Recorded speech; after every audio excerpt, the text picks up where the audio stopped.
Security forces launched a raid on a protest camp in Sudan's capital on Monday. A medical group linked to protesters reports at least 13 people died and hundreds were injured in the capital city of Khartoum. Forces were trying to clear a protest sit-in outside the Sudanese army's headquarters.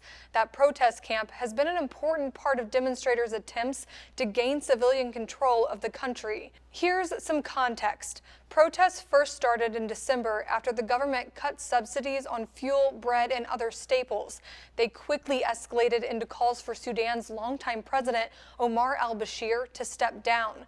Dozens of people died in the protests. In April, Bashir was ousted in a military coup, which then took control of the government, promising to hand it over to civilians. And last month, a Sudanese military spokesman said military and civilian protest leaders agreed to transition to a fully civilian administration after a 3-year period.